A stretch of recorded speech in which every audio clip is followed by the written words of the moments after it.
অপরাধের জগৎ কখনো হঠাৎ তৈরি হয় না।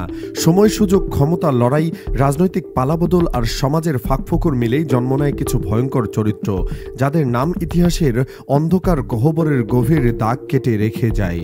বাংলাদেশের অপরাধ ইতিহাসে এমন একটি নাম আছে যারা শুধু অপরাধী নয়, বরং ছিল একটি কালো ইকোসিস্টেমের কেন্দ্রবিন্দু। সুব্রত বাইন, সুইডেন আসলাম, পিচ্চি হান্নান, কালা জাহাঙ্গীর, মোল্লা মাসুদ, লিয়াকত হোসেন, বাংলা ভাই এবং ওসি প্রদীপ, এরা প্রত্যেকেই আলাদা আলাদা ভিন্ন এলাকা, ভিন্ন উদ্দেশ্য আর ভিন্ন নৃশংসতায় নিজেদের সাম্রাজ্য গড়ে তুলেছিল। তাদের উত্থান ও পতনের গল্প আসলে বাংলাদেশের অন্ধকারময় অপরাধ রাজনীতিরই প্রতিচ্ছবি, যেখানে ক্ষমতা, ভয়, লোভ এবং নিষ্ঠুরতার মিশ্রণে গড়ে ওঠে এমন সব নেটওয়ার্ক যা একসময় রাষ্ট্রকেও চ্যালেঞ্জ করে বসে। এই গল্প শুরু হতে পারে সুব্রত বাইনকে দিয়ে, কারণ সে ছিল বাংলাদেশের অপরাধ বিশ্বের সবচেয়ে রহস্যময়, সবচেয়ে বুদ্ধিমান এবং সবচেয়ে আন্তর্জাতিক প্রভাব তৈরি করা গ্যাংস্টারদের একজন। ৯০-এর দশক থেকে ২০০০ দিকে ঢাকার বন্দর সংলগ্ন এলাকার নারায়ণগঞ্জের চাঁদাবাজির চক্র এবং চট্টগ্রামের স্বার্থকেন্দ্রিক গোষ্ঠীগুলোর উপর সুব্রত বাইন এমনভাবে জাল বিস্তার করেছিল যে তাকে থামানো তখনকার আইনশৃঙ্খলা বাহিনী ও গোয়েন্দা সংস্থার জন্য কঠিন হয়ে পড়েছিল। সে শুধু খুন বা টেন্ডারবাজিতেই সীমাবদ্ধ ছিল না, তার নেটওয়ার্ক ছিল রাজনৈতিক ছায়া, সীমান্ত ব্যবসা, অস্ত্র সরবরাহ, সন্ত্রাসীদের পালানোর রুট, সবকিছুর উপর। সুব্রত বাইনকে ভয়ঙ্কর করেছিল তার সামরিক স্টাইলে সংগঠিত টিম এবং দেশ ছেড়ে বিদেশে পালিয়ে গিয়ে আবারও নির্দেশ দেওয়ার ক্ষমতা।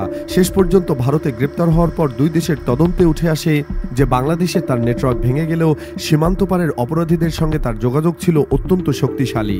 তার গল্প প্রমাণ করে যে একজন গ্যাংস্টার কিভাবে পুরো অঞ্চলের নিরাপত্তাকে বিপদে ফেলতে পারে। সুব্রত বাইনের পর ঢাকা শহরের আরেক দাপুটে নাম ছিল সুইডেন আসলাম। ধানমন্ডি, মোহাম্মদপুর, লালমাটিয়া, শঙ্কর এই এলাকায় বহু বছর তার নিয়ন্ত্রণে ছিল, এমনভাবে যে বিশ্ববিদ্যালয় পড়ুয়া ছাত্র থেকে শুরু করে ব্যবসায়ী পর্যন্ত সবাই জানত কোন এলাকায় কার অনুমতি ছাড়া ব্যবসা বা দখল করা যায় না।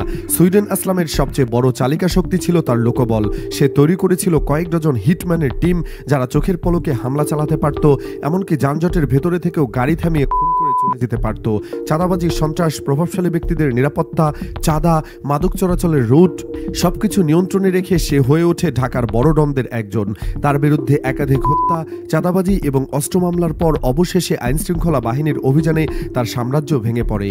কিন্তু তার সময় দেখিয়ে গেছে কিভাবে রাজধানীর কেন্দ্রে বসেই একজন সন্ত্রাসী পুরো এলাকা নিয়ন্ত্রণ করতে পারে এবং দীর্ঘ সময় ধরে তা অদৃশ্যভাবে চালিয়ে যেতে পারে। ঢাকায় অপরাধ জগতের সবচেয়ে ভয়ঙ্কর নামগুলোর একটি অবশ্যই পিচ্চি হান্নান। নাম পিচ্চি হলেও সে ছিল একেবারে বড় মাপের গ্যাংস্টার, যার কাছে নির্মমতা ছিল ক্ষমতার চাবিকাঠি। পুরান ঢাকা, জুরাইন, কদমতলী, যাত্রাবাড়ি এইসব এলাকায় তার দাপট ছিল প্রচণ্ড। সে কন্ট্রাক্ট কিলিং এর নতুন ধারণা তৈরি করে, যেখানে টাকা পেলে খুন করা হতো আর লোকজন ভয়ে মুখ খুলত না। তার দলবল ছিল খুবই সংগঠিত, সোর্স ছিল রাস্তার ছোটখাটো ছেলেদের মধ্যে, আর নির্দেশ ছিল এমন সামরিক কায়দায় দেওয়া যে টার্গেট খুব কমই বেঁচে ফিরত। তার অপরাধ ছিল খুন, চাঁদাবাজি, এলাকা দখল, প্রতিদ্বন্দ্বীকে হত্যা করা, ব্যবসায়ীকে ভয় দেখিয়ে টাকা আদায়, সব মিলিয়ে পুরো একটি অপরাধ ইকোসিস্টেম। আইনশৃঙ্খলা বাহিনী তাকে গ্রেপ্তার করলেও পরে ক্রস ফায়ারে নিহত হয়। কিন্তু তার মৃত্যুর আগ পর্যন্ত ঢাকার দক্ষিণ অংশ জুড়ে যে ত্রাস ছিল তা আজও অনেকে ভুলতে পারে না। মিরপুরের মাটি একসময় থর থর করে কেঁপে উঠত কালা জাহাঙ্গীরের নামে। সে ছিল মূলত এক ধরনের অপরাধ রাজনীতির জন্মদাতা। মিরপুর, পল্লবী, রূপনগর অঞ্চলে সে যে নেটওয়ার্ক গড়ে তোলে তা শুধু সন্ত্রাস নয়, বরং একটি ভয়ভীতি নির্ভর আর্থিক সাম্রাজ্য। কালা জাহাঙ্গীর বাজারে চাঁদা তোলা, পরিবহন সেক্টরে দখল, নির্মাণ সাইটে অনুমতি ফি, এমনকি সাধারণ দোকান মালিকদের কাছ থেকেও মাসিক টাকা নেওয়ার মতো ব্যবসা দাঁড় করায়। এলাকার বখাটে ছেলেদের কাজে লাগিয়ে সে নিজের বাহিনী তৈরি করেছিল, যাদের একমাত্র কাজ ছিল ভয় দেখানো আর মারধর করা। তার দলের হাতে অসংখ্য মানুষ নির্যাতিত হয়। রাজনৈতিক ছায়া থাকার অভিযোগও ছিল দীর্ঘদিন। শেষ পর্যন্ত র্যাবের অভিযানে ধরা পড়ার পর মিরপুরে সন্ত্রাস নেটওয়ার্ক অনেকটাই ভেঙে যায়। তার পতন দেখিয়েছে কিভাবে এক লোক পুরো এলাকার অর্থনৈতিক কাঠামো নিয়ন্ত্রণ নিয়ে নিতে পারে। ঢাকা মোহাম্মদপুর অঞ্চলের ভয়ঙ্কর নাম ছিল মোল্লা মাসুদ। সে ছিল কন্ট্রাক্ট কিলারদের বাইরে আরও এক ধাপ ওপরে, একজন ম্যানেজার। সে শুধু খুন করত না, বরং খুনের ডিল, অস্ত্র যোগান, লোক ভাড়া করে আনা, সবকিছুর ব্যবসা দাঁড় করিয়েছিল। তার সিন্ডিকেট 3 ভাগে ভাগ করা হয়েছিল। এক দল শুধু অস্ত্র জোগাতো, আরেক দল খুন করত, আরেক দল পুরো টাকার রুটিন ম্যানেজ করত। এই সংগঠিত কাঠামোর কারণেই তাকে ধরা ছিল কঠিন। সে রাজনীতির সময় ব্যবহার করে নিজের নেটওয়ার্ক বাড়ায় এবং মাদক ব্যবসার সঙ্গে যুক্ত হন। তার নাম রাজধানীর সন্ত্রাস ইতিহাসে এতটাই প্রচণ্ডভাবে ছড়িয়ে পড়ে যে একসময় সাধারণ মানুষ খোলামেলাভাবে তার নাম উচ্চারণ করতে ভয় পেত। আইনশৃঙ্খলা বাহিনীর অভিযানে তার মৃত্যু হলে রাজধানীর একটি বড় গ্যাংস্টারের হাত থেকে মুক্তি পায় সবাই। সীমান্ত অঞ্চল জুড়ে যে অপরাধ জগৎ ছিল তার অন্যতম বড় নাম লিয়াকত হোসেন। সে ছিল সীমান্তকেন্দ্রিক অপরাধ সম্রাট, চোরাচালান, গরু পাচার, অস্ত্র ব্যবসা, মানব পাচার এবং সীমান্তে মৃত্যুর ঘটনা সব জায়গায় তার নেটওয়ার্ক কাজ করত। তাকে ভয়ঙ্কর করে তুলেছিল তার অঞ্চলভিত্তিক ক্ষমতা। সীমান্তের কিছু এলাকায় আইনশৃঙ্খলা বাহিনীর উপস্থিতি কম থাকায় সেই সুযোগ কাজে লাগিয়ে নিজেদের সাম্রাজ্য দাঁড় করায়। সে সীমান্তবর্তী গ্রামগুলোতে টোল আদায় করত, মানুষকে ভয় দেখাতো, প্রতিদ্বন্দ্বী পাচারকারীদের নির্মমভাবে মেরে ফেলত। এই পুরো অন্ধকার ব্যবসার দীর্ঘদিন ধরে চলে।